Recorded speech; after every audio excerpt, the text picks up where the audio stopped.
الحمد لله وكفى وسلام على عباده الذين اصطفى أما بعد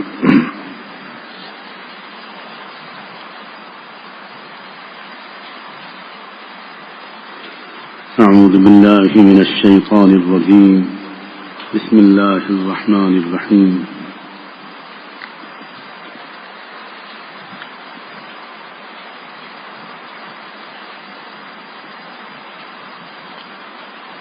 يوم لا ينفع مال ولا بنون إلا من أتى الله بقلب سليم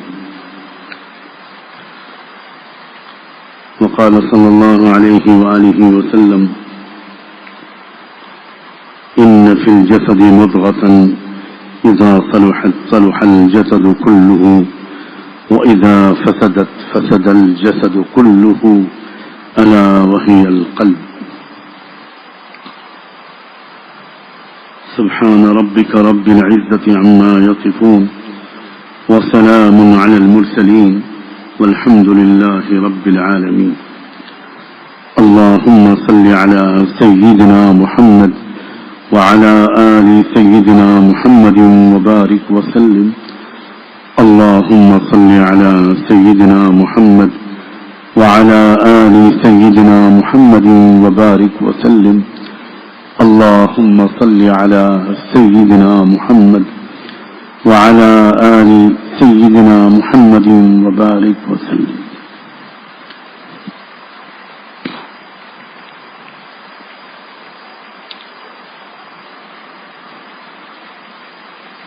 اللہ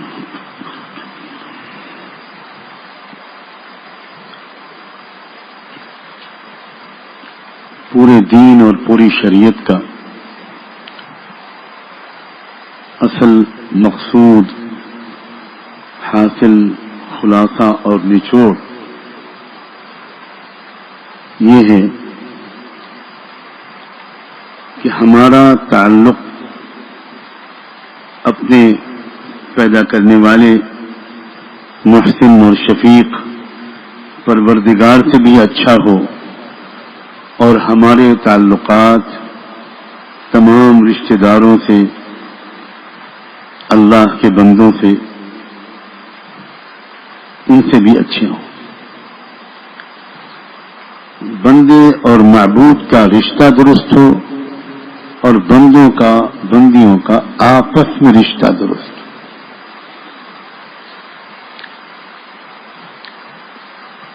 ان دونوں مقاصد کے حاصل کرنے کے لیے اور یہ دونوں سعادتیں حاصل کرنے کے لیے نہایت ضروری یہ ہوتا ہے کہ ہمارے دل کی کیفیت درست ہو. جس کے دل کی کیفیت اچھی ہو جائے، صاف ہو جائے،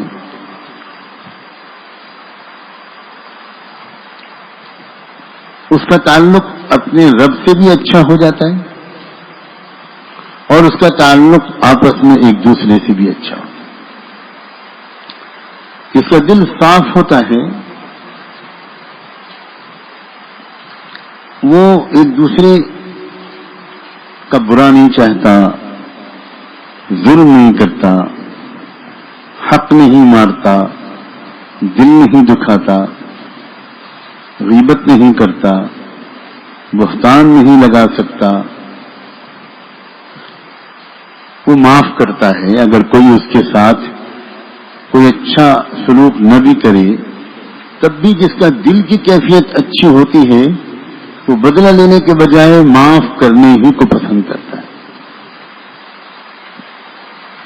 وہ کسی کی چغلی بھی نہیں کرتا، غیبت بھی نہیں کرتا، شکایت بھی نہیں کرتا.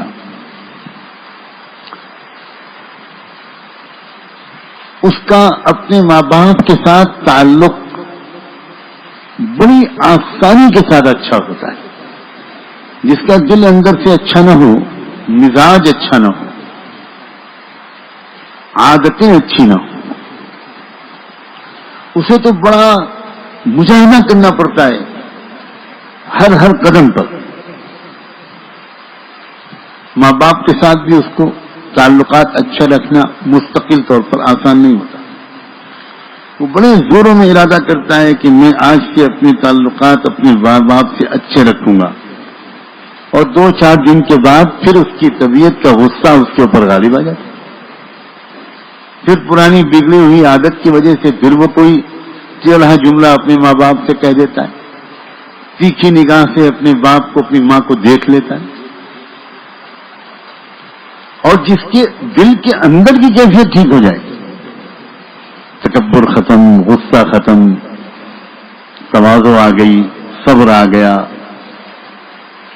شکر کا مزاج بن گیا، مثبت سوچ آ گئی، ایک پازیٹو تھنکنگ اس کو نصیب ہو گئی، تو اسے اپنے ماں باپ سے، رشتہ داروں سے، پڑوسیوں سے، عام انسانوں سے تعلقات اچھے رکھنے کے لیے کوئی مجاہدہ نہیں کرنا پڑتا، کیونکہ اس کے مزاج میں رحم دلی آ گئی، اس کے مزاج میں معاف کرنا آ گیا، اس کے مزاج میں اپنے کو چھوٹا سمجھنا آ گیا، اس کے مزاج میں اپنی غلطی کا مان لینا آ گیا. پھر اسے کوئی خاص مجاہدہ نہیں کرنا پڑتا. ایک بار اس نے مجاہدہ کر کے اپنے دل کو ٹھیک کر لیا، ایک بار اس نے محنت کر کے اپنے مزاج کو بدل لیا، تو آئندہ سب نیکیاں اس کے لیے آسان ہو جاتی. اور اگر مزاج کو نہ بدلا تو ہر نماز پر مجاہدہ کرنا پڑتا ہے، ہر نماز پر اپنے کو گھسیٹ کے لے جانا پڑتا ہے، مشقت اٹھانی پڑتی ہے.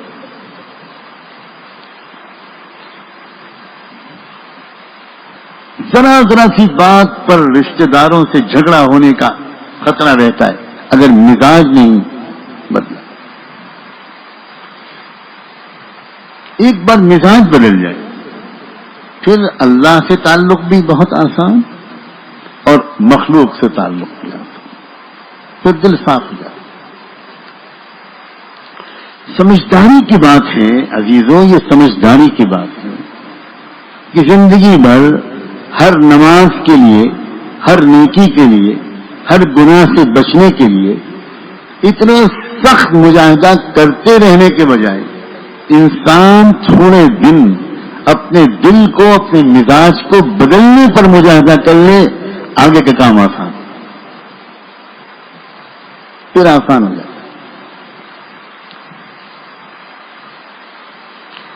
اللہ تعالیٰ نے خود فرمایا وَإِنَّهَا لَكَبِيرَةٌ إِلَّا عَلَى الْخَاشِعِينَ، فرمایا نماز بہت مشکل لگتی ہے کس کو؟ جس کا دل کے اندر اللہ تعالیٰ کے سامنے جھک جانے کا مزاج نہیں آیا. ہم لوگ 2 لفظ بولتے ہیں، خشوع اور خضوع. خضوع کہتے ہیں بدن کے جھکنے کو، اور خشوع کہتے ہیں دل اللہ کے سامنے جھک جائے. ایک بار دل بدل جائے، دل سنور جائے، دل میں اللہ کی محبت آ جائے، دل میں اللہ کا خوف آ جائے، پھر بالکل کوئی خاص مجاہدہ باقی نہیں رہتا.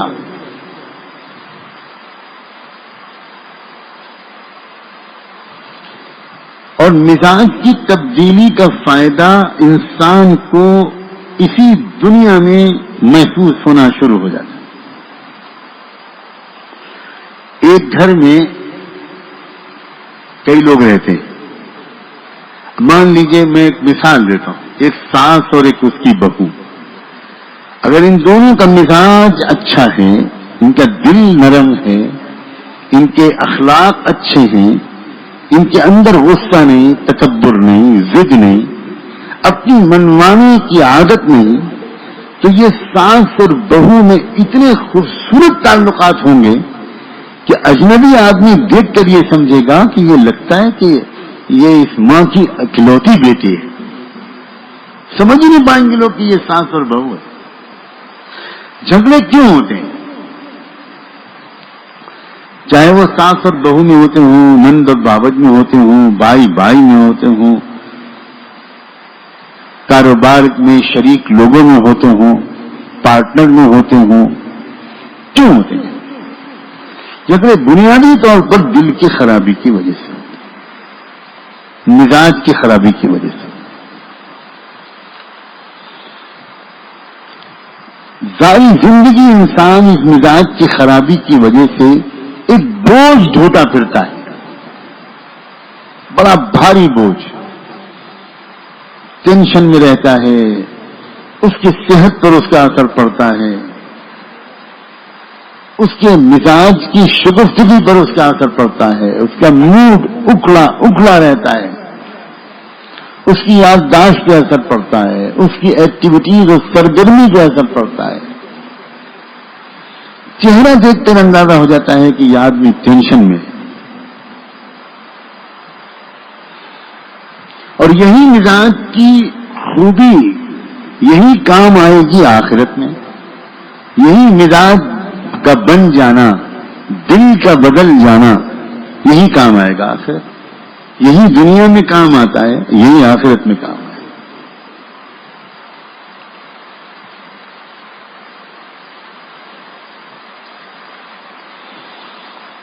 جس کے مزاج میں رحم آ جائے، مہربانی، شفقت، خیر خواہی، دوسروں کے دکھوں کو دور کرنے کا جذبہ، کیا وہ انسان کسی اور کو دکھ پہنچائے گا؟ اپنی زبان سے، اپنے ہاتھ سے، اپنے عمل سے، کسی بھی چیز سے؟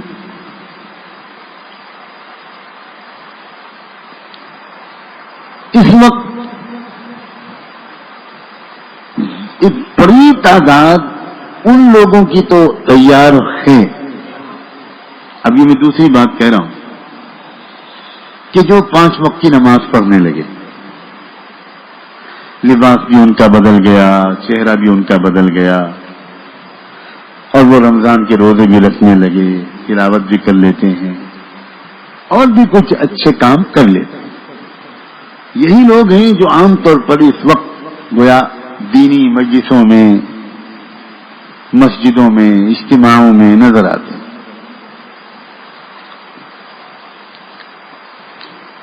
لیکن ہمارے آپ کے اس مجمع کی اکثریت کا حال یہ ہے کہ ابھی یہ ظاہری 2-4 اعمال کی سطح تک تو پہنچا ہے، لیکن اس مجمع کی اکثریت نے اپنے دل کو اور مزاج کو بدلنے کی محنت نہیں کی.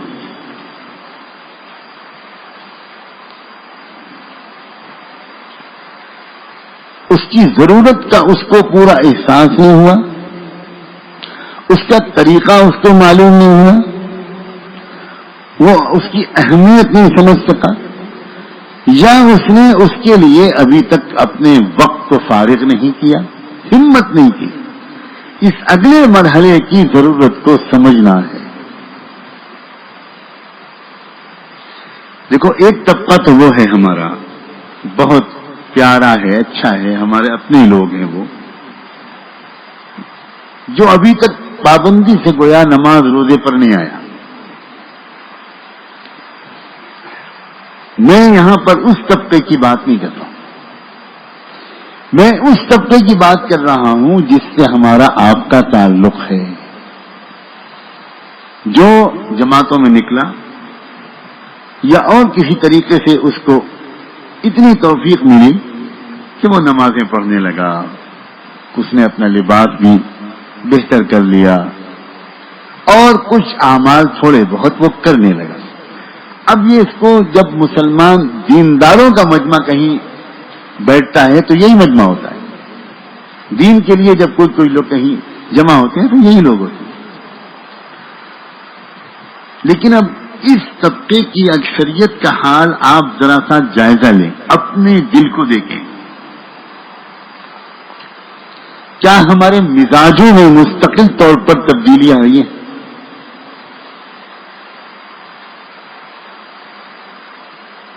اس کو ذرا خوب گہرائی سے اپنے اندر دیکھیں.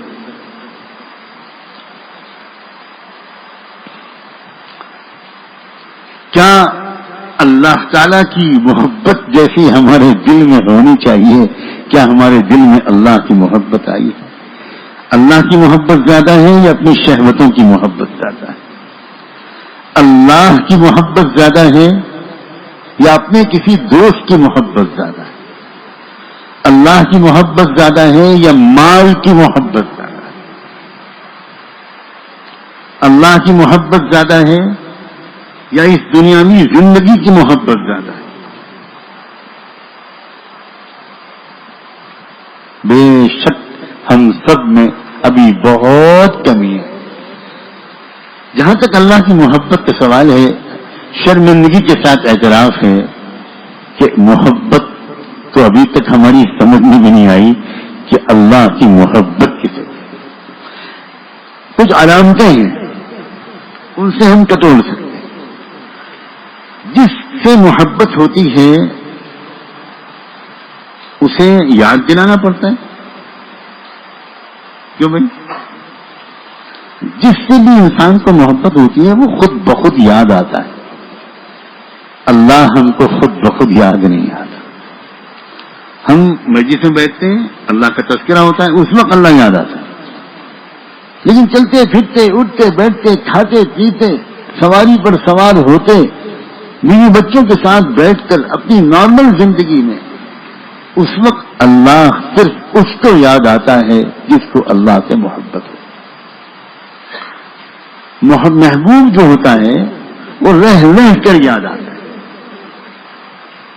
یعنی آدمی اس کی یاد کو تھوڑی دیر کے لیے دل سے نکالنا چاہتا ہے اور نہیں نکلتی. یہ محبت کی علامت ہے. اور ایسا نہیں ہے کہ یہ والی محبت اس درجے کی اللہ سے محبت مل جائے تو بہت اچھا ہے، نہیں تو کوئی بات نہیں. یہ غلط فہمی ہے. اللہ نے بھی صاف صاف فرمایا ہے، حضور اکرم صلی اللہ علیہ وسلم نے اس سے بھی زیادہ صاف فرمایا کہ ایمان کی حقیقت اس وقت تک تم کو نہیں مل سکتی جب تک ہر محبوب سے زیادہ تم کو اللہ کی ذات محبوب بن جائے. بڑی پتے کی بات ہے، بڑی پتے کی بات ہے.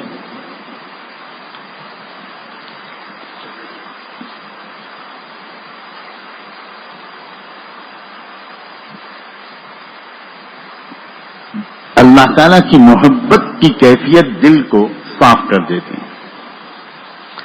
محبت کی کیفیت میں ایک تاثیر ہے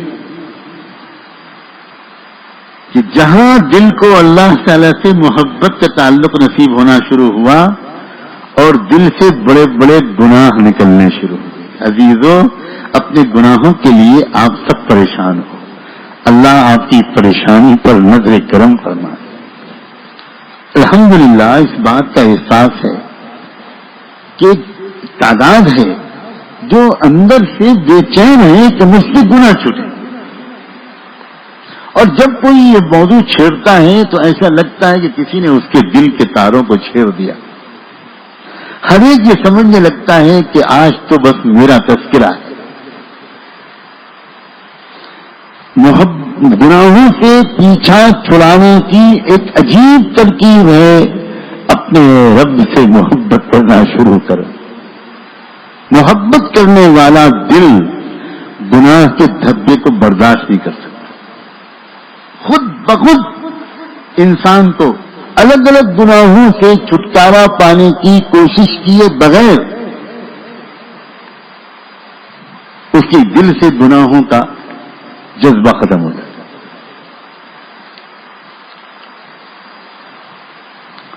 اپنے دل پر، اپنے مزاج کی تبدیلی پر محنت کریں. اور یہ جو دل کو بدلنا ہے، مزاج کو بدلنا ہے نا، یہی تو اصل محنت چاہتا ہے. یہی کثرت سے اللہ کا ذکر چاہتا ہے. یاد کر رکھنا، کثرت سے اللہ کو یاد کیے بغیر مزاج نہیں بدل سکتا، دل نہیں بدل سکتا. تھوڑا بہت اللہ کو یاد کرنے سے بھی دل نہیں بدلے گا. منافقین کے بارے میں قرآن مجید یہ تسلیم کرتا ہے کہ وہ تھوڑا سا اللہ کا ذکر وہ بھی کرتے ہیں. فرمایا لا یذکرون اللہ الا قلیلا. خود قرآن کہہ رہا ہے. قرآن منافقوں کے بارے میں یہ نہیں کہہ رہا کہ وہ ذکر ہی نہیں کرتے. اب مجھے آپ بتاؤ، ہم اور آپ جو اللہ کا ذکر کرتے ہیں اسے کہا جائے گا کہ یہ اللہ تعالیٰ کا بہت ذکر کرتے ہیں؟ 24 گھنٹے میں 1 گھنٹہ بمشکل، اور وہ بھی زبان سے، یعنی دل سے جو یاد کی کیفیت ہونی چاہیے. اللہ تعالیٰ اپنی وہ یاد نصیب فرما دے. قیاما وقعودا وعلی جنوبہم. یہ جو یاد والی کیفیت ہوتی ہے، اس کو دل میں جمانے کے لیے تھوڑے دن کس کے محنت کرنی پڑتی، کیونکہ دل عادی نہیں ہے اللہ کی یاد کا، بچپن سے عادت نہیں پڑی، غفلت کا عادی ہے دل. نہ جانے کس کس کو یاد کرتا رہتا ہے، نہیں یاد کرتا تو اللہ کو یاد نہیں کرتا. تو اس کو اللہ تعالیٰ کی یاد اس کے اندر بٹھانے کے لیے گھنٹوں بیٹھنا پڑتا ہے، گھنٹوں محنت کرنی پڑتی ہے، رو رو کر اللہ سے دعائیں مانگنی پڑتی ہے کہ اللہ میرے دل میں اپنی یاد جمع کر. یہ شروع کی محنت ہوتی ہے. کسی کو چند سال کرنی پڑتی ہے، کسی کو کچھ کم. لیکن یہ یاد رکھنا کہ مزاج کی اور دل کی تبدیلی یہ محنت چاہیے، اور اس کے بغیر گناہوں سے چھٹکارا ملنا تقریباً ناممکن ہے. اور ایک بار دل بدل جائے اور مزاج بدل جائے، پھر دیکھو انسان کو اس بات پر دکھ ہوتا ہے کہ کاش میں نے اپنے مزاج کو بدلنے کی کوشش 10 سال پہلے شروع کی ہوتی، 15 سال پہلے شروع کی ہوتی، تو اتنے گناہ میرے اعمال نامے میں آتے ہی نہیں، میرا زندگی کا اتنا وقت خراب ہی نہ ہوتا. پھر یہ سوچ کر تسلی بھی ہوتی ہے کہ بہرحال اللہ تو مہربان ہے، دیر سے آیا ہوں لیکن آ تو گیا، بچا تو لیا اللہ نے، اور امید ہے کہ اللہ تعالیٰ ان دنوں کے گناہوں کو معاف فرما دے گا.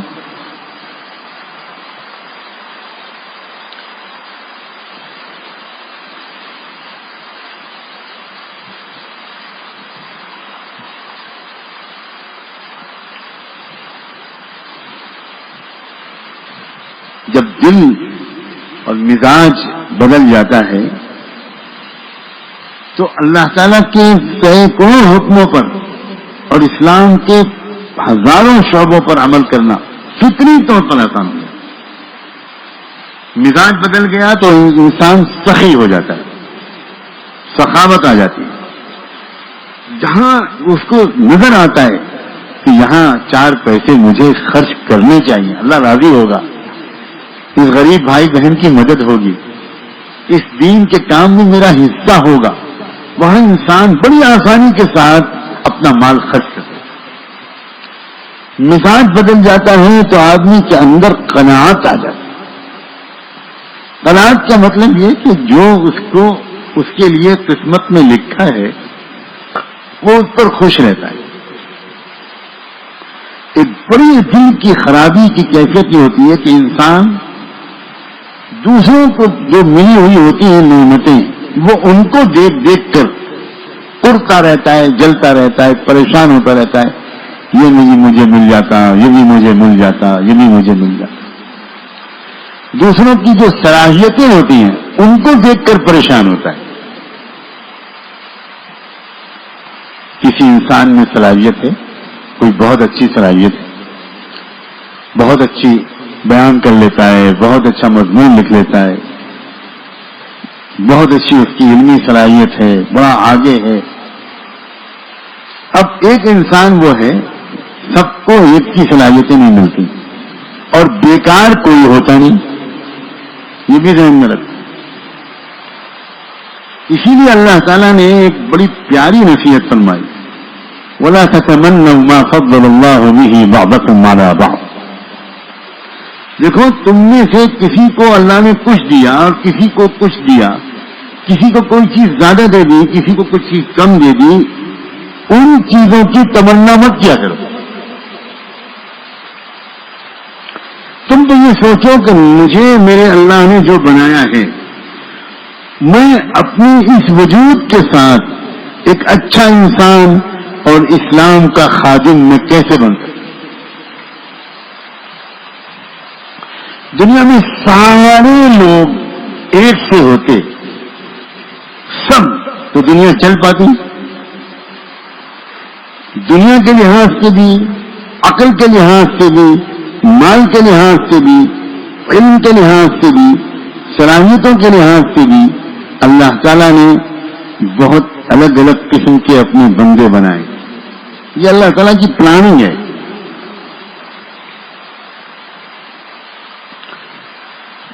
اگر سارے ہی لوگ مالدار ہوتے، کیونکہ کبھی کبھی یہ خیال دل میں آتا ہے کہ یہ اللہ تعالیٰ نے یہ جو کہا ہے کہ تم غریبوں کی مدد کرو، تو اللہ نے کے خزانے میں کیا کمی تھی؟ سب کو اللہ تعالیٰ ایک سا بنا دیتا تو جھگڑے نہ ہوتا۔ اگر اللہ نہ کرے سب ایک سے بن جاتے تو زندگی 1 گھنٹے کے لیے بھی نہ گزر پاتی۔ آپ کو ضرورت ہے دودھ کی، آپ گئے دودھ والے کے یہاں، دودھ والے نے کہا دماغ صحیح ہے، جتنی دولت آپ کے پاس ہے اتنی ہی میرے پاس ہے، خبردار آئندہ میرے پاس آپ نہ آئیے گا، اب میں بھینس میں نہیں پالتا، جائیے۔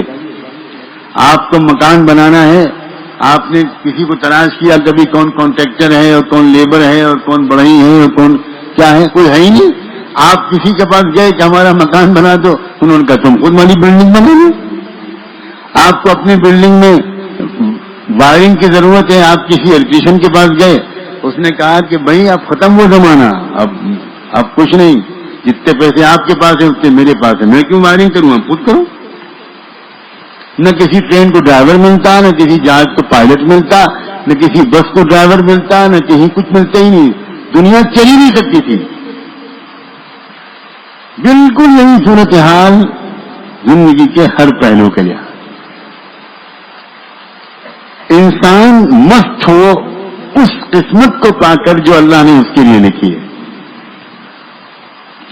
ورنہ اسی میں خون جلاتا رہتا ہے انسان کہ میں یہ ہو جاتا، میں وہ ہوتا، میں یہ نہ ہوتا، میں ایسا نہ ہوتا، میں لمبا نہ ہوتا، میرا رنگ یہ ہوتا، میرا قد اتنا اچھا ہوتا، میرا یہ ہوتا، میں وہ ہوتا، ہوتا کرتے رہو، خون جلاتے رہو، تبدیلی تو انشاءاللہ کچھ ہوگی نہیں۔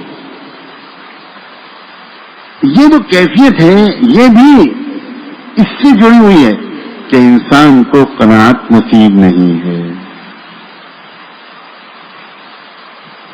مزاج کی تبدیلی کے بعد اتنے دور کے نتیجے نکلتے ہیں، ان کو سمجھانا چاہ رہا ہوں۔ سوچنے کا طریقہ ٹھیک ہو جاتا ہے، حالات کا مقابلہ کرنے کی ہمت انسان کے اندر آ جائے، صحیح فیصلے کرنے کی صلاحیت اس کے اندر پیدا ہو جائے۔ یہ سب جڑا ہوا ہے اس بات سے کہ اس کے دل کی کیفیت کیا ہے، اور دل کی کیفیت کا جڑنا ایک تو اس بات سے ہے کہ انسان ایسے لوگوں کو تلاش کرے جنہوں نے اس سے پہلے اپنے دل پر محنت کی ہو،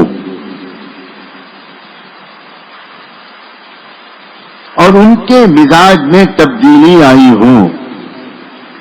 ایسے لوگوں کے پاس بیٹھنے سے، ایسے لوگوں کی صحبت اختیار کرنے سے، ایسے لوگوں سے محبت کرنے سے، ایسے لوگوں کے قریب ہونے سے، اور ان کو، ان کی تصویروں کو، یعنی ان کی محبت کو، ان کی یاد کو اپنی آنکھوں اور دل میں بسانے سے انسان کو خود اس راستے پر چلنا آسان ہے۔ یہ انسان کی ایک عجیب صلاحیت اللہ نے رکھی ہے کہ وہ جس کسی کو اپنی آنکھوں میں بسا لے اور جس کو اپنا آئیڈیل بنا لے، ایک حد تک اس جیسا بن جانا اس کے لیے آسان ہوتا ہے.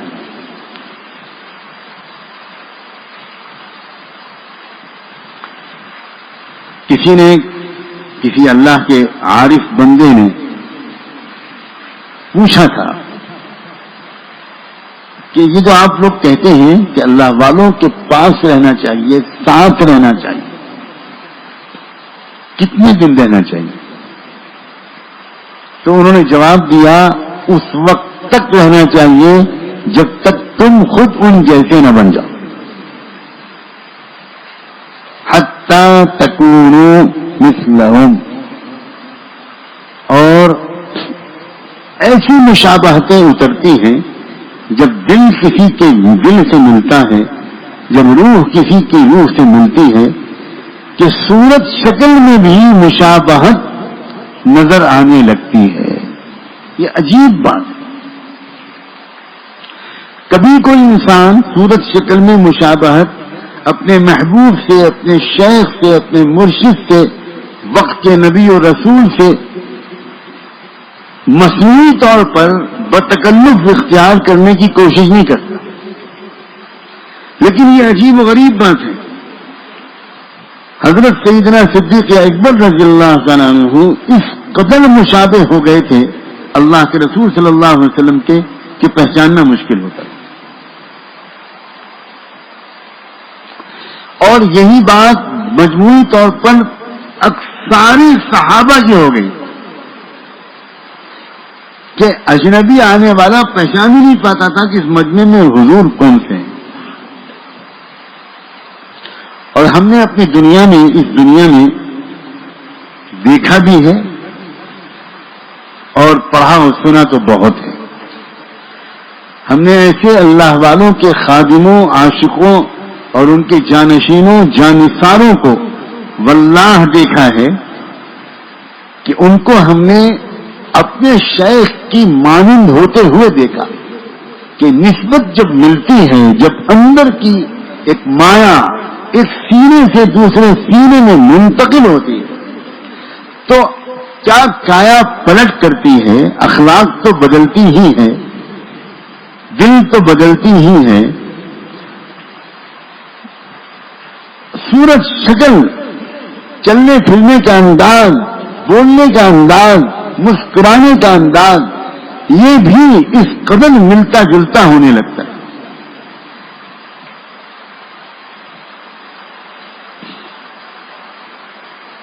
یہ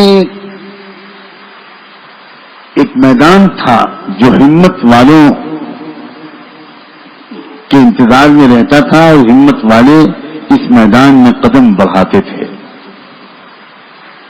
امت مسلمہ کی تاریخ میں ایسے لاکھوں کروڑوں افراد کے نام جنہوں نے اپنے اپنے دور میں اس بات کو سمجھا کہ مجھے اپنے دل کو بدلنا ہے، مزاج کو بدلنا ہے. اعمال اچھے تھے ان کے، ظاہری اعمال اچھے تھے، کوئی کمی نہیں، لیکن ان کو محسوس ہوا کہ نہیں، ابھی تو ایک آنچ کی کسر ہے یا بہت کسر ہے. دل اور مزاج میں بہت بہتری کی ضرورت ہے.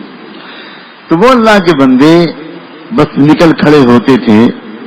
گھر بار ان کے بھی ہوتے تھے، مسائل ان کے سامنے بھی ہوتے تھے، مگر ان کی ہمت اتنی بلند ہوتی تھی کہ وہ اس معاملے میں اپنی اس ضرورت کو پورا کرنے کے لیے اپنی دوسری ضرورتوں کو پیچھے ڈال دینے کی ہمت کرتے. چنانچہ وہ نکل کھڑے ہوتے اور تلاش کرنے والے کو مل جاتے ہیں. وہ تلاش کرتے تھے انہیں کوئی باخدا مرد، صاحب نسبت، صاحب دل ملتا تھا. اور وہ بیان سننے کے لیے نہیں جاتے تھے، بیان کا تو رواج ہی نہیں تھا، وہ بالکل بیان سننے نہیں جاتے تھے. اور یہ رواج بھی نہیں تھا جو اس زمانے میں ہے، وہ کچھ اور ہی دنیا تھی. اور وہ اس بندے خدا کے پاس رہ کر، اس کی خدمت میں رہ کر اپنے دل کو بدلنے کی محنت شروع کرتے تھے. کثرت سے اللہ کا ذکر کرتے تھے، اس کو دیکھتے تھے، اس کی خدمت کرتے تھے، اس کی نقل کرتے تھے، اس کا اتباع کرتے تھے، ایک عجیب محبت اس کو، ان لوگوں کو اس بندے سے ہوتی تھی، اور آہستہ آہستہ آہستہ آہستہ ایک دولت ان کے سینے میں منتقل ہوتی تھی، یہاں تک کہ ایک مدت تک اپنے پاس رکھنے کے بعد، جو مدت 10-20 سال سے کم نہیں ہوتی تھی، ایک وقت آتا تھا کہ اس اللہ کے بندے کو یہ محسوس ہوتا تھا کہ جو کچھ میرے پاس تھا وہ میں نے اس بندے کو دے دیا۔ اللہ کے رسول کے الفاظ جانتے ہیں کیا ہے حضرت صدیق اکبر کے بارے میں؟ فرمایا کرتے تھے حضور کہ اللہ نے میرے سینے میں جو کچھ بھی رکھا تھا میں نے وہ سب ابوبکر صدیق کے سینے میں اڑیل دیا، میں نے وہ سب ابوبکر صدیق کے سینے میں منتقل کر دیا۔ سینے میں منتقل کرنا یہ کیا چیز ہے آج تو علماء تک نہیں سمجھ پاتے۔ یہ بیان کو سن کر، بیان کر کے، بیان میں بیٹھ کر سینے میں منتقل نہیں کیا جاتا، یہ کوئی اور چیز ہے۔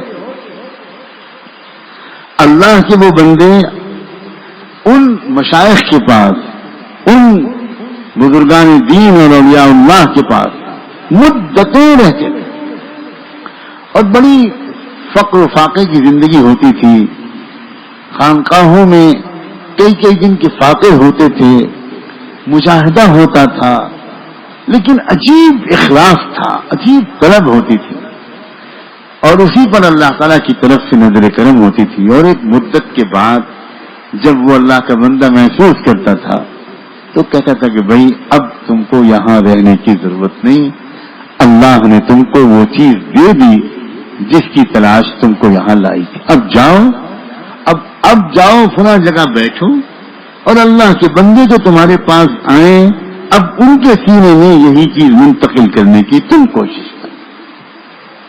یہ ایک سلسلہ تھا، اور اوپر سے چلا آ رہا ہے سلسلہ، چپے چپے پر اس کے نشانات موجود۔ اسے کہتے ہیں تصوف و سلوک، اسے کہتے ہیں اپنی اصلاح۔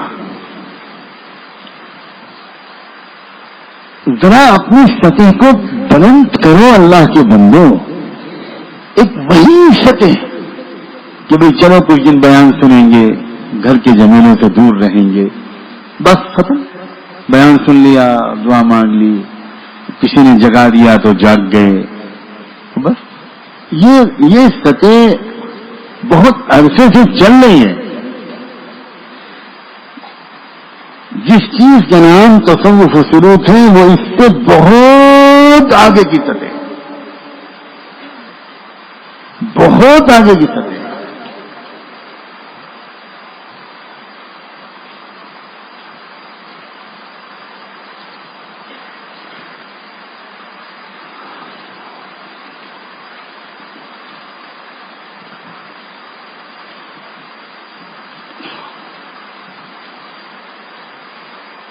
اللہ کے نیک بندوں کے پاس جانے اور ان سے بیعت ہونے کی خواہش کرنے والوں کی تعداد تو بڑھ رہی ہے، لیکن اب آگے اس لیکن کے بعد کچھ کہتے ہوئے ڈر لگتا ہے کہ جس چیز کو کہتے تھے سلوک و تصوف، جس کو کہتے تھے بیعت و ارشاد، جسے کہتے تھے اپنے آپ کو کسی کے حوالے کرنا، جس کو کہتے تھے محبت میں ڈوب جانا، وہ چیز بالکل نظر نہیں آتی، اور وہی عمومی سطح، ابتدائی سطح وہی نظر آتی۔ اس سطح سے آگے بڑھنے کی طرف توجہ دلانے کے لیے احتیاط کے ساتھ یہ باتیں کہہ رہا ہوں، بہت آگے جاؤ، بہت آگے جاؤ۔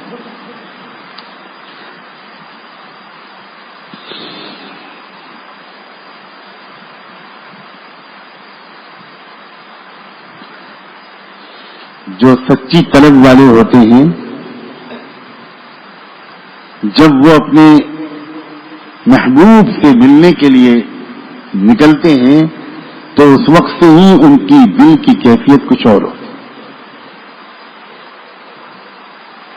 ایک عجیب سرور کی کیفیت, ایک عجیب ڈر کی کیفیت ان کے دل پر اس وقت سے چھائی ہوتی ہے.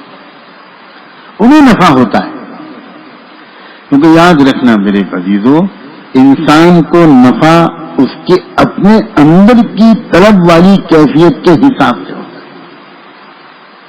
بالکل ضروری نہیں ہے کہ بیان ہو, اور یہاں تک کہ بالکل ضروری نہیں ہے کہ ملاقات ہو. جب کسی کے دل کو کسی کی طرف زبردست انجذاب ہوتا ہے, شوق, محبت, تو انسان واللہ دور بیٹھے وہ فیض پاتا ہے جو قریب بیٹھنے والے بھی نہیں پاتے. اللہ تعالیٰ نے اس کی مثالیں رکھی ہیں محمد رسول اللہ کی سیرت میں صلی اللہ علیہ وسلم. ایک انسان, ایک آپ کا عاشق بندہ جو اپنی معذور ماں کی خدمت کی مجبوری کی وجہ سے اللہ کے رسول سے شدید محبت کے باوجود اللہ کے رسول کی اجازت سے ہی سفر کر کے مدینے نہیں آ پا رہا تھا. آپ سمجھ گئے ہوں گے ویسے قرنی. لیکن دنیا کو اللہ نے دکھایا کہ دور رہ کر ویسے قرنی کا جو قلبی رابطہ اللہ کے رسول سے تھا, جو شدید محبت تھی, جو بہنے والے آنکھوں کے آنسو تھے, حضور کی یاد میں تڑپ تھی, ایک عجیب کیفیت تھی, اس کی وجہ سے دور بیٹھ کر ان کے دل میں وہ سب منتقل ہو گیا جو قریب بیٹھ کر صحابہ کے دل میں منتقل ہو رہا تھا.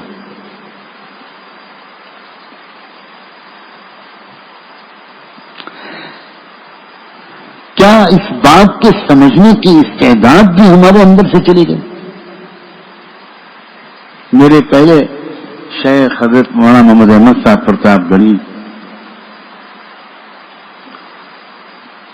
جب یہاں اس گرمی کی چھٹیوں میں مدینے سے آتا تھا اور ان کے پاس 2-4 دفعہ 2-3 دفعہ لکھنؤ سے الہ آباد جاتا تھا, تو جو آخری حاضری ہوتی تھی جس کے بعد مجھے واپسی میں یہ غم بھی بہت ہلاک کرتا تھا کہ اب تو میں چلا جاؤں گا سال بھر کے لیے, اب پتہ نہیں کب دیدار ہوگا حضرت کا, کب زیارت ہوگی, کیا ہوگا. تو اللہ تعالیٰ مجھے کسی بھی طرح کی سوء بری نیت سے بچائے. شوق دلانے کے لیے یہ بات مجبوراً کہہ رہا ہوں کہ میرے دل کی کیفیت حضرت کے پاس جاتے وقت عجیب ہوتی تھی. آج تو میں اس کو یاد کر کے خود حضرت کے ساتھ ان کیفیات کو یاد کرتا ہوں. عجیب کیفیت ہوتی تھی. یعنی جاتے ہوئے راستے میں ریل میں اس بری طرح رو رہا ہوتا تھا میں, اور بے اختیار میری ایک عجیب کیفیت ہوتی تھی. اور وہ رونا کئی وجہ سے ہوتا تھا. ایک تو ڈر لگتا تھا کہ ایک ایسے شخص کے پاس جا رہا ہوں جس کو اللہ تعالیٰ نے دل کی آنکھوں سے دیکھنے کی صلاحیت دی. اب میرے گناہ, میرے کرتوت, میرا سیاہ وجود ان کے سامنے آئے گا تو ان کے دل پر کیا گزرے گی, اور جب ان کے دل پر تکبر کی کیفیت آئے گی تو میری تباہی میں کیا شک ہوگا. عجیب کیفیت ہوتی تھی اور مختلف جذبات ہوتے تھے جس کی وجہ سے راستے بھر, یہاں تک کہ ریل کے ڈبے میں بیٹھے ہوئے دوسرے مسافروں کو, میں اس وقت بالکل نوجوان تھا, تو وہ بیچارے مجھ سے محبت میں ازراہ اخلاق پوچھتے تھے کہ بیٹا کیا بات ہے, کیوں ہو رہے ہو, کیا بات ہے. وہ سمجھتے تھے کسی کی ماں کا انتقال ہو گیا ہے, اس جا رہا ہے, باپ کا انتقال ہو گیا ہے, کوئی حادثہ ہو گیا ہے. پوچھتے تھے کیا بات ہے بیٹا. اب میں ان کو کیا بتاؤں گی کیا بات. اور وہاں 2-3 دن رہنے کی جو کیفیت ہوتی تھی وہ میں کیا بتاؤں. واپسی کی جو کیفیت ہوتی تھی اس رات سے ہی میرا عجیب حال ہونا شروع ہو جاتا کہ بس تب ختم, اب یہ کہاں دیکھنے کو ملے گا. حسین چہرہ، یہ روحانی وجود، اللہ کیا شخصیت تھی ان کی. میں بلا مبالغہ کہتا ہوں کہ اللہ تعالیٰ ان اللہ والوں کے دلوں میں کیونکہ اتنے صاف دل ہوتے ہیں ان کے جیسے آئینہ، تو ان میں اللہ تعالیٰ وہ بات ڈال دیتے ہیں کہ اب یہ کہو. چنانچہ فجر کی نماز کے بعد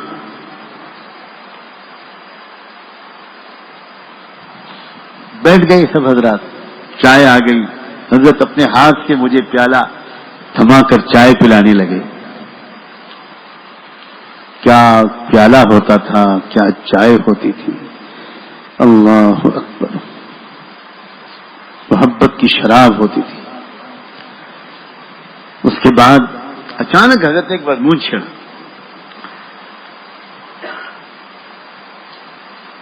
وہ جو کامل صاحب یہاں آتے ہیں، جو آپ لوگ یہاں جو معہد کی طلبہ ہیں دیکھ چکے ان کو، حضرت نے ان کو مخاطب کیا. ارے بھائی کامل صاحب، اس پرندے کا کیا نام ہے جو بہت دور سے اپنے انڈوں کو سیتا ہے؟ حضرت کو نام یاد ہوتا تھا لیکن منہ بھی چھیڑنے کے لیے ان سے پوچھتے تھے. حضرت وہ قاز، جی ہاں قاز. پھر حضرت بیان شروع کرتے تھے،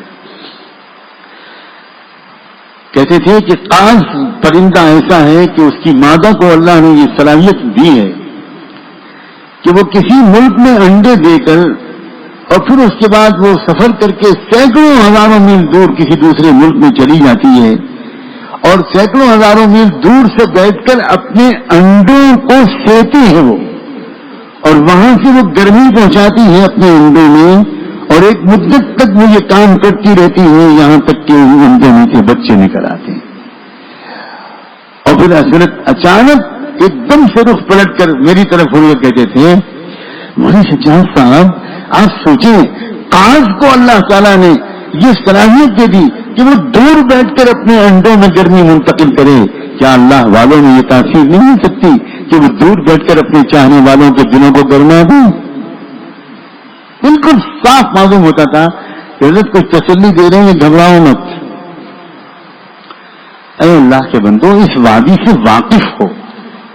بس خانقاہ آ رہے ہیں، بیان سن رہے ہیں، مجلسوں میں آ رہے ہیں، بیان سن رہے ہیں، سمجھ ہی میں نہیں آ رہا ہے کہ تصوف کیا چیز ہے. وہ محبت کچھ نہیں، وہ جذبہ، وہ شوق، وہ طلب، وہ للک، وہ عشق، وہ محبت، وہ اندر کی پیاس، وہ جنون کہیں دیکھنے میں نہیں آتا.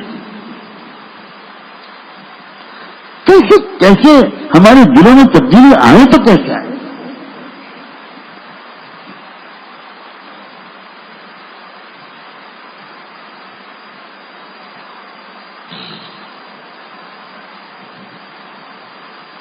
یہ راستہ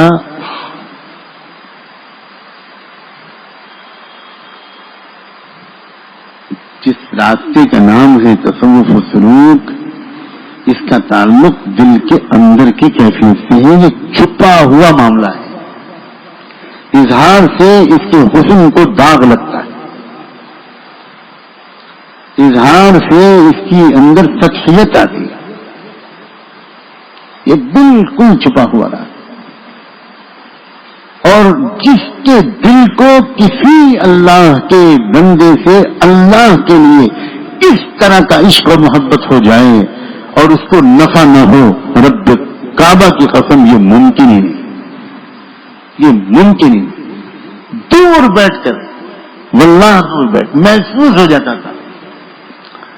میں کبھی کبھی مدینے میں اپنے دو قریبی ساتھیوں سے کہتا تھا، لگتا ہے آج میرے حضرت نے مجھ کو یاد کیا. اور اتفاق سے چونکہ میرے ساتھ ایک صاحب ایسے رہتے تھے جو الہ آباد کے تھے، وہ بھی مدینے میں پڑھتے تھے، اور حضرت شاہ وسیع اللہ صاحب رحمۃ اللہ علیہ کے نواسے تھے. حضرت مولانا قمر الزمان صاحب دامت برکاتہم کے صاحبزادے تھے، اور وہ میرے بڑے قریبی ہم نشینوں میں تھے. اکثر صبح ناشتہ وہ میرے کمرے میں کرتے تھے. اور میں کبھی کبھی کہتا تھا کہ لگتا ہے، کبھی کبھی وہ مجھ سے پوچھتے تھے، سجاد بھائی آج آپ بہت خوش نظر آ رہے ہیں، کیا بات ہے؟ تو میں کہتا تھا، لگتا ہے آج میرے حضرت نے مجھ کو یاد کیا، مجھے یہ محسوس ہو رہا ہے. تو وہ مجھے بتائے بغیر الہ آباد اپنے والد کو فون کر کے یہ کہتے تھے اپنے حضرت مولانا قمر زمان صاحب سے کہ ابا آپ آج حضرت کے پاس جائیے گا تو ذرا پوچھیے گا، کیونکہ آج صبح سجاد بھائی نے یہ کہا کہ لگتا ہے آج حضرت نے مجھے یاد کیا. تو وہ بے تکلف تھے، آپ پوچھ لیجئے گا کہ انہوں نے سلام کہلایا ہے، یوں کہہ دیجیے گا کہ مولانا سجاد صاحب نے مولی سجاد صاحب نے سلام کہلایا ہے، دعا کی درخواست کی ہے. تو حضرت محبت کے مجسمہ سے پھڑک اٹھے جیسے ہی یہ سنا. ہاں آج تو میں نے ان کو خواب میں دیکھا اور آج میں نے ان سے دیر تک یہ باتیں کی اور آج میں نے سنا کتاب مختصر منہاج القاصدین آج میں نے مولی سجاد صاحب کو تحفے میں دی. اور اس کے بعد اٹھ کر آج میں نے تہجد میں اپنی تمام دعا ان کے لیے کی. مولانا قمر زمان صاحب نے واپس فون کیا اور کہا کہ ذرا بتا دو کہ آج میں جب گیا میں نے یہ کہا تو حضرت نے یہ کہا یہ کہا یہ کہا یہ کہا. میں نے کہا دیکھو ٹھیک اسی وقت میری دل کی عجیب کیفیت ہو گئی تھی، میں پلنگ سے اچھل کر کھڑا ہو گیا، اتنی اچھی تہجد ملی، اتنی اچھی دعا ملی، میں یقیناً سمجھ گیا آج میرے حضرت نے مجھ کو یاد کیا. ان توجہات کو سمجھو، ان توجہات کو سمجھو. یہ راستہ ہے، یہ بیانوں والا راستہ نہیں ہے. بیان تو میں مجبوراً سچ کہتا ہوں، بیان تو اس راستے کے لیے اجنبی ہے. بیان اس راستے کی اصل فائدہ پہنچانے اور اٹھانے کی چیز نہیں ہے، یہ بہت بڑا حجاب ہے بیان. اور جس کو یہ ذوق ہوتا ہے وہ بیان مجبوراً کرتا ہے. اگر میرا بس چلے تو میں 20 سال تک ایک بیان نہ کروں. یہ بالکل بیانوں کا راستہ نہیں، ہر بیچ نہیں. میاں بیوی کے درمیان محبت کا تعلق بیان سے ذرا کر کے دیکھو. گھر میں جاؤ بیڈ روم میں قریب قریب بیٹھ جاؤ بھائی، الحمدللہ نحمدہ ونستعینہ. تو بیوی اٹھا کر فون کرے گی جلدی ڈاکٹر کو بلاؤ، پردہ بہت لے لیا تھا اس لیے دماغ چل گیا. آپ ماشاءاللہ محبت کا اظہار بیوی سے بیان کے ذریعے کرا. بچوں سے محبت کے اظہار بیان کے ذریعے ہوتے. بچوں آؤ بسم اللہ الرحمن الرحیم. کیا ہے یار، ہم بیان کی سطح سے اوپر ہی نہیں اٹھ پا رہے. 20 سال ہو گئے بیان کی سطح سے اوپر نہیں اٹھ پا رہے. جس دن بیان نہیں ہوتا آج کچھ ہوئی، آج کچھ ہوئی، آج کچھ ہوئی. لا حول ولا قوت. بالکل غلط بات ہے، بالکل غلط بات. اس سطح پر آ ہی نہیں رہے لوگ.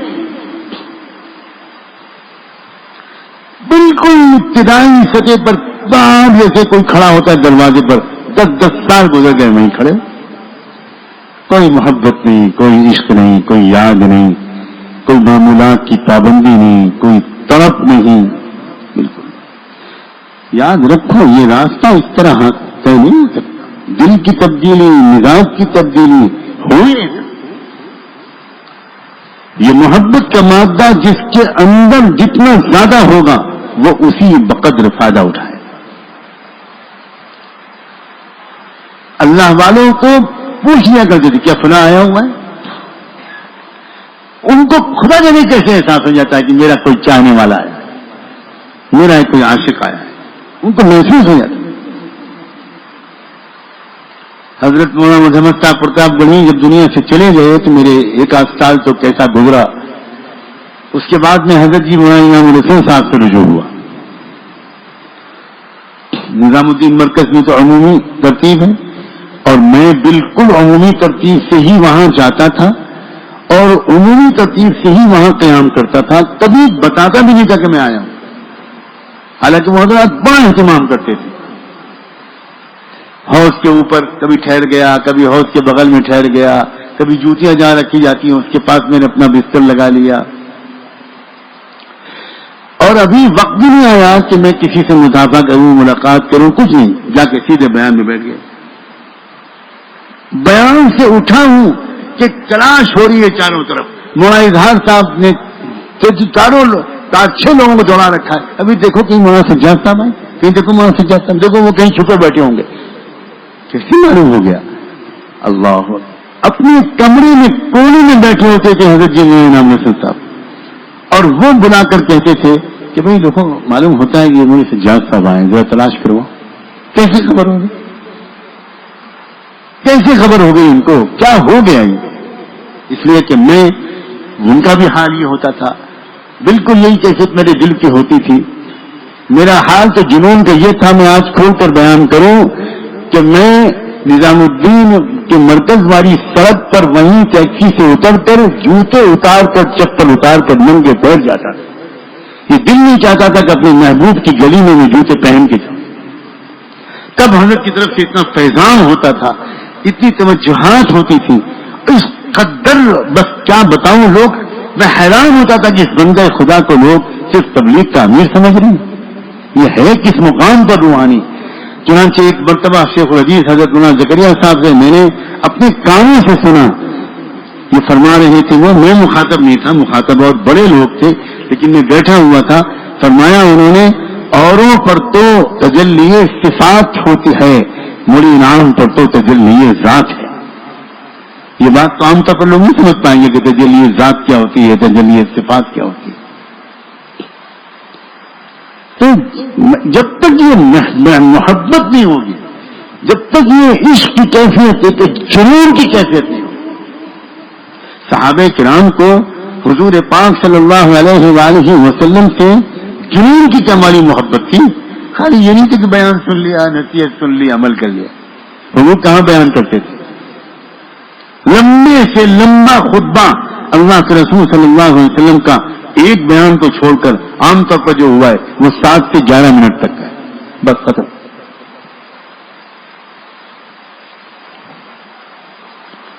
لیکن محبت، کیا کیفیت تھی، کیا کیفیت. آج تو ہمارے گناہوں کی نحوستیں، مزاجوں کا بگاڑ یہ کہ محبت کیا ہوتی، ہم تو شکوک و شبہات اور بدگمانیوں لیے بیٹھے ہوتے ہیں. کیا فائدہ ہوگا، کیا نفع ہوگا. اللہ تعالیٰ اپنے مزاج کو اور دل کو بدلنے کی اس بنیادی شرط کو پورا کرنے کی میں توفیق، اس سطح پر آؤ اللہ کے بندے، اس سطح پر آؤ. کسی بھی اللہ کے بندے سے، کسی اللہ کے بندے سے، اللہ کے رشتے سے اس طرح کی محبت قائم کرو، اس طرح کا جنونی تعلق. اس کے بعد دیکھو پھر منزل کتنی آسان ہوتی ہے. دل کو دل سے راہ ہوتی ہے. یہ بلا وجہ کا مصرع نہیں ہے کہ دل کو دل سے راہ ہوتی ہے. پھر دیکھو پھر منزل بہت آسان ہو جاتی ہے. کسی صاحب دل کی دعاؤں توجہات کے نتیجے میں اللہ کی رحمت جس طرح متوجہ ہوتی ہے، اس لیے کہ ان لوگوں سے اللہ کو پیار ہوتا ہے، اور وہ جس کے بارے میں فکر مند ہوتے ہیں اللہ تعالیٰ ان کی فکر مندی کو برکت سے ان کی دعا کو قبول کر کے اس بندے کے دل کو صاف کرنے کا حکم دیتے ہیں. بڑا آسان ہو جاتا ہے کام. سینکڑوں واقعات صحابہ کرام کی اس محبت کے، اس محبت جن کو میں کہہ رہا ہوں، ذات سے محبت، بیان سے محبت نہیں، ذات سے محبت. ایک صحابی تھے حضرت ثوبان. ایک دن حضور اکرم صلی اللہ علیہ وآلہ وسلم نے فجر کی نماز کے بعد جو مقتدیوں کی طرف رخ کیا، آپ بیٹھتے تھے نماز کے بعد، حضرت ثوبان سامنے تھے، لیکن بہت تھکے تھکے، عجیب سا ان کا چہرہ. تو حضور نے پوچھا ثوبان خیریت، کیا بات؟ حضرت ثوبان نے کہا اللہ کے رسول سب ٹھیک ہے، اللہ کا بہت کرم. حضور مطمئن نہیں ہوئے. ثوبان بتاؤ کیا بات ہے؟ حضور کو بھی خیال ہوتا تھا اپنے عاشقوں جانثاروں کا، کیا بات ہے؟ حضرت ثوبان نے کہا کہ کچھ بھی نہیں اللہ کے رسول، کل میں آپ سے اجازت لے کر ایک کام سے چلا گیا تھا اور وہاں دیر لگ گئی. وہاں کے دوستوں نے روک لیا کہ ابھی مت جاؤ، شام ہو گئی ہے، اندھیرا ہے، راستے میں جانور وغیرہ بھی مل سکتے ہیں، رات یہیں گزار لو، کل صبح چلے جانا مدینے. اللہ کے رسول آپ نے اپنے قدموں میں جب سے جگہ دی ہے یہ پہلی رات تھی جو آپ سے دور گزری. میں 1 منٹ سو نہ سکا, کروٹیں بدلتا رہا, تڑپتا رہا, اور یہاں تک کہ صبح ہونے سے پہلے ہی بھاگ کھڑا ہوا اور دوڑتا ہوا آیا ہوں تاکہ فجر آپ کے پیچھے مل جائے. اس کی وجہ سے آپ کچھ دیکھ رہے ہیں میرے چہرے پر اثر. اب آپ کو دیکھ لیا اللہ کے رسول, میں بالکل ٹھیک. اب بتاؤ یہ شریعت کے کون سے مسئلے میں آتا ہے؟ یہ کسی نے ان سے کہا تھا کہ تم واپس آ جاؤ, مت سو, وہاں بھاگ کرو, کیا چیز ہے یہ؟ کوئی مسئلہ ہے؟ یہ کسی کتاب میں لکھا؟ یہ محبت کی جس نے صحابہ کو کہاں سے کہاں پہنچایا, یہ محبت ہے. ہر صحابی کے اندر آپ نے نہیں سنا وہ واقعہ کہ صلح حدیبیہ کے موقع پر مشرکوں کا جو نمائندہ جو آیا وہ واپس گیا کس تاثر کے ساتھ. اس کے اوپر ایک عجیب کیفیت تعریفی. اس نے کہا کہ قریش کے لیڈروں, میں تمہاری طرف سے سفیر بن کر دنیا کے بڑے بڑے درباروں میں گیا ہوں. میں نے محمد کے ساتھیوں کو جس طرح محمد سے ٹوٹ کے محبت کرتا ہوا دیکھا ہے, ایسی محبت کرتا ہوا میں نے کبھی کسی کو نہیں دیکھا.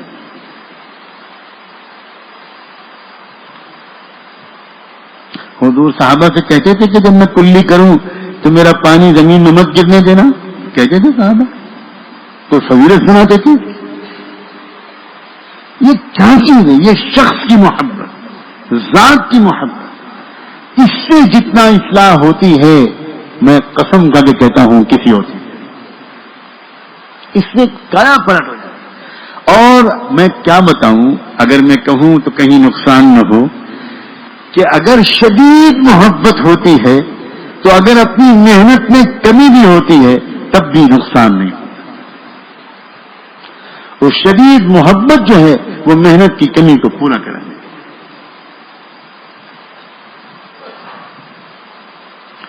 آج محنت بھی نہیں ہے اور محبت تو بالکل ہی نہیں. اس لیے آج میں نے اپنی ذمہ داری سمجھ کر اس بات کو آپ حضرات کے سامنے عرض کیا ہے, آپ کی طلب کی قدر کرتے ہوئے کہ کوئی بات کھول کر کہی جائے تو شاید کچھ لوگ سمجھیں, صاف صاف کہی جائے کہ بھئی بیانوں سے نہیں مسئلہ حل ہوگا, مجلسوں میں صرف بیٹھنے سے مسئلہ حل نہیں ہوگا. شدید محبت کے بعد پھر اس کا کہنا ماننا بھی آسان ہو جائے. اگر وہ کہتا ہے کہ تم 1000 بار ذکر کرو تو انسان اپنے محبوب کی بات کو ٹال ہی نہیں سکتا, پھر وہ 1000 بار ذکر کرنا اس کے لیے آسان ہو جائے.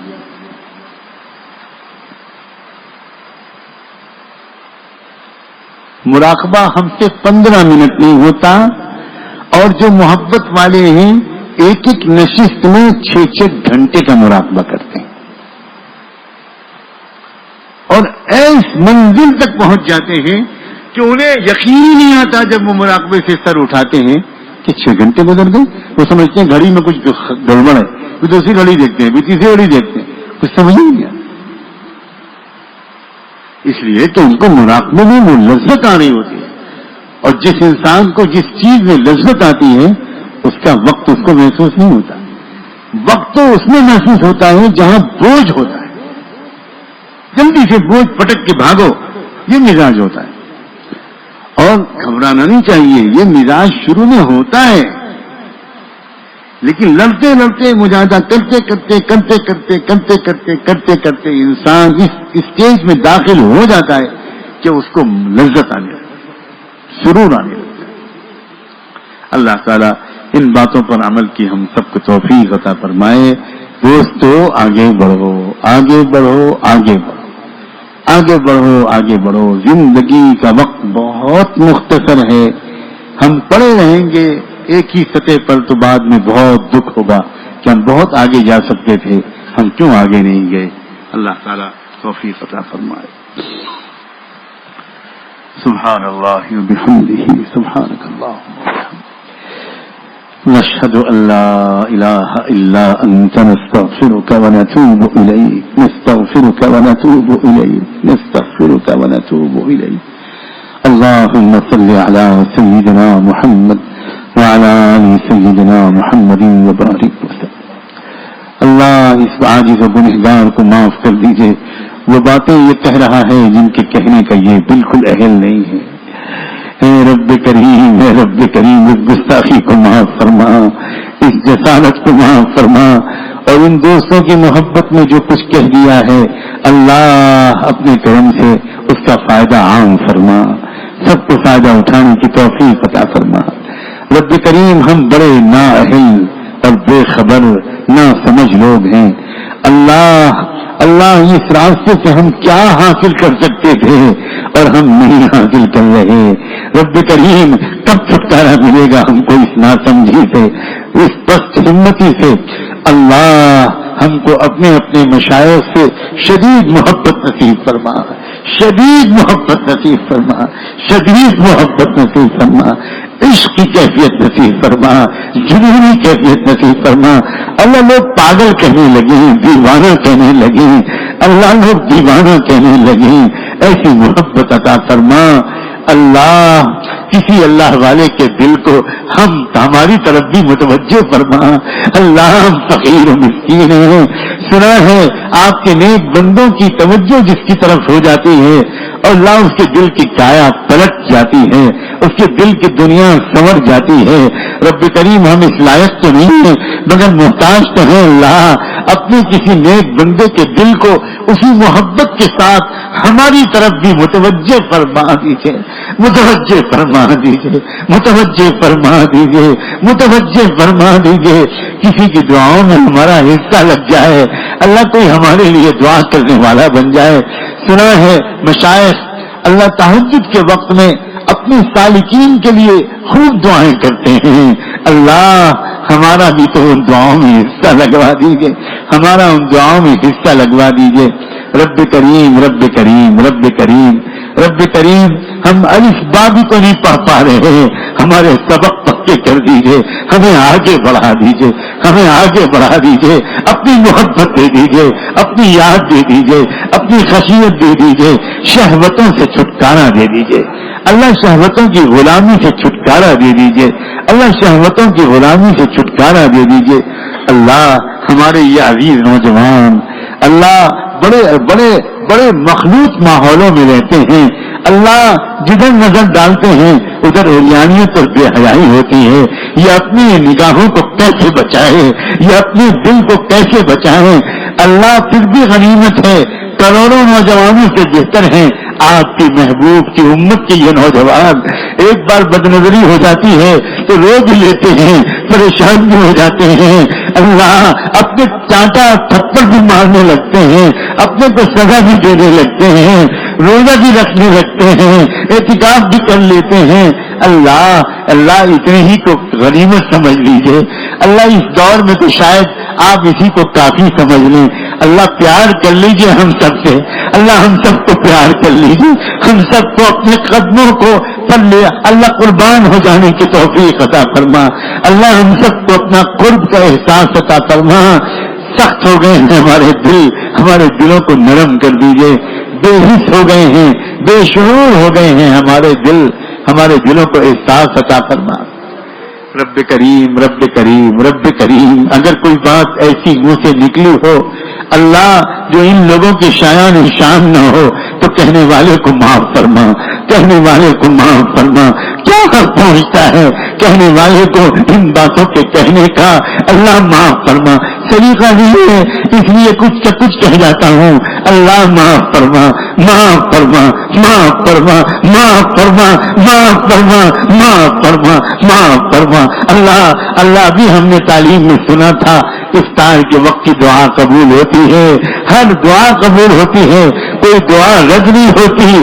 رب کریم آپ کے محبوب کی خوشخبری کے حوالے سے آپ سے مانگ رہے ہیں اپنی محبت عطا فرما، اپنی یاد عطا فرما، اپنا خوف عطا فرما، تقوی اور احتیاط اور پاک دامنی والی زندگی عطا فرما. رب کریم گناہ ہو گئے معاف فرما، معاف فرما، معاف فرما، ابھی معاف فرما، اسی وقت معاف فرما. رب کریم معاف فرما. زندگی کا کیا بھروسہ، کب تک ہم زندہ رہیں گے. مغفرت کا فیصلہ فرما. اللہ کے رسول نے ایک دعا مانگی تھی، اللہم ان تغفر فاغفر جما وان يعدل لك ما علما. آپ کے محبوب نے آپ سے کہا تھا معاف کرنا ہے، اے اللہ تو اپنے سب بندوں کو معاف کر دینا. ایسا بندہ کون سا ڈھونڈیں گے آپ جس نے کوئی گناہ ہی نہیں کیا ہوگا؟ اللہ آپ کے محبوب کی ان دعاؤں کا واسطہ، ان کی زبان سے نکلے ہوئے لفظوں کا واسطہ، اللہ ان کی دعا تو رد نہیں ہوگی، اللہ ان کی دعا تو رد نہیں ہو سکتی. اللہ جب انہوں نے یہ کہا کہ سب کو معاف فرما، سب میں ہم بھی تو آ گئے. اللہ ہم بھی تو آ گئے، ہمارے والدین بھی تو آ گئے، ہمارے بیوی بچے بھی تو آ گئے، ہمارے بھائی بہن بھی تو آ گئے، ہمارے آبا و اجداد بھی تو آ گئے، ہمارے رشتے دار بھی آ گئے، ہمارے اقربا بھی آ گئے. سب کو معاف فرما رب کریم، ہمارے پورے خاندانوں کو معاف فرما، تمام رشتے داروں کو معاف فرما. اے رب کریم، ہمارے بہت سے عزیز نوجوان اللہ ایسے ماحولوں میں ہیں، یونیورسٹیوں میں تعلیم حاصل کر رہے ہیں یا اور دفتروں میں کام کر رہے ہیں، جہاں بے پردگی ہے، عریانیت ہے، اختلاط ہے. رب کریم ان نوجوانوں کی حفاظت فرما. بار الہ ابراہیم علیہ السلام جس طرح آگ سے صحیح سالم نکلے تھے، اللہ اسی طرح ان نوجوانوں کو اللہ بے حیائی کے اس سمندر سے صحیح سالم نکال دیجیے، صحیح سالم نکال دیجیے. اے رب کریم، برکت والی زندگی نصیب فرما، عزت والی زندگی نصیب فرما، اطاعت کی عزت نصیب فرما، گناہوں کی ذلت سے ہم سب کو محفوظ فرما، قلب و نگاہ کو پاک فرما. رب کریم، آپ کے چند چاہنے والے اللہ جو نیک بندے دنیا میں کہیں پر بھی ہوں، ہماری طرف سے اللہ ان کو محبت بھرا سلام پہنچا. رب کریم، نیک تو نہ بن پائے لیکن نیکوں سے محبت ہے اللہ.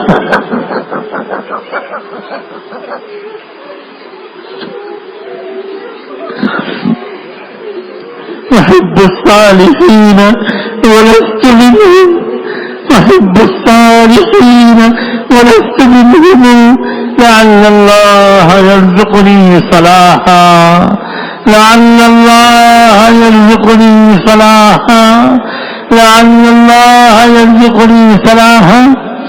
اللہ اتنا تو ہو گیا کہ آپ کے نیک بندوں کو محبت ہو گئی. قسم ہے خدا کی، اللہ آپ جانتے ہیں ہمیں جو محبت آپ کے نیک بندوں پہ ہے اتنی محبت کسی کی نہیں ہے. کسی بڑے سے بڑے مالدار سے اور کسی بڑے سے بڑے حکمران سے اللہ محبت نہیں ہے، سب نکل گئی. اللہ محبت ہے تو آپ کے نیک بندوں سے. خود نیک نہ بن پائے لیکن نیکوں سے محبت تو ہے. اس محبت کے رشتے کو قبول فرما، اس کو مکمل کروا، اس کو بھرپور فرما. اللہ اس کو بھرپور فرما. اے اللہ، اے اللہ، اے اللہ، دوسرا روزہ مکمل ہونے کو ہے. روزے دار کی دعا قبول ہوتی ہے، روزے دار کی دعا قبول ہوتی ہے.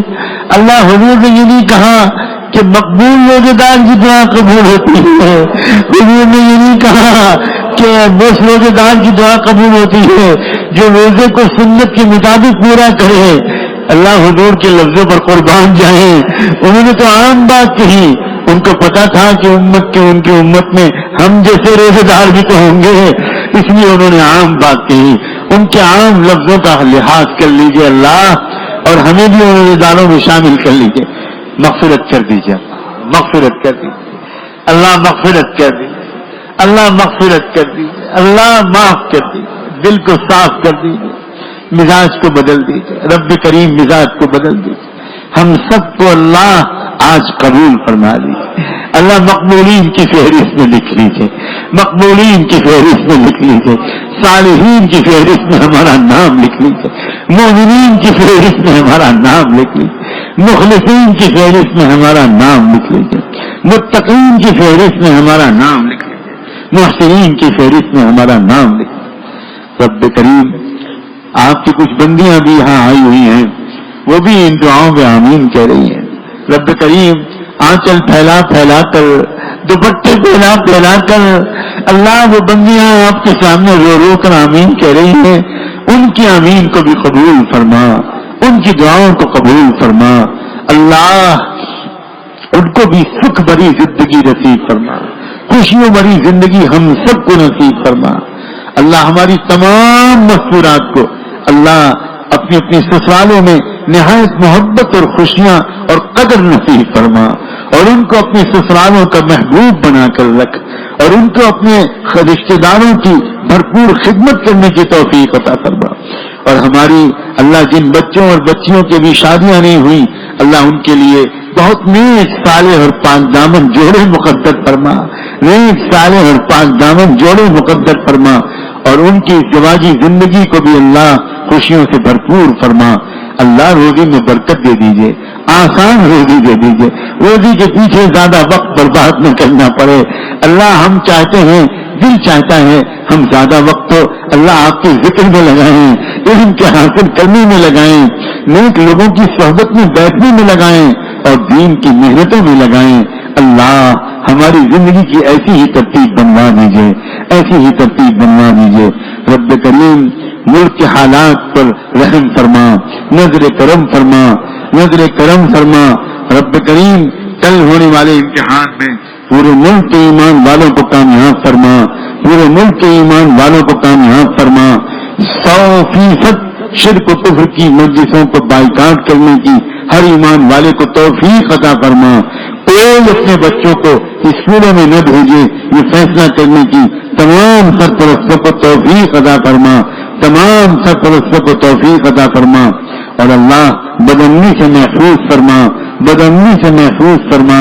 رب کریم لٹے پیٹے ہندو مسلمانوں کے قافلے کی حفاظت فرما۔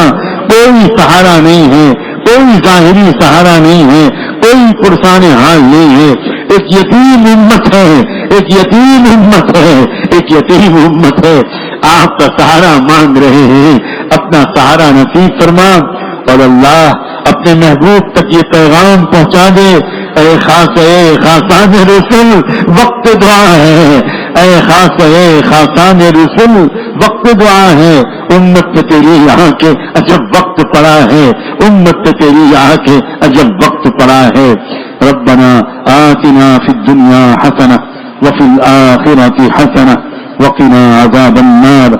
وصلی اللہ تعالی علی خیر خلقہ سیدنا محمد وعلی آلہ وصحبہ اجمعین برحمتک یا ارحم الراحمین۔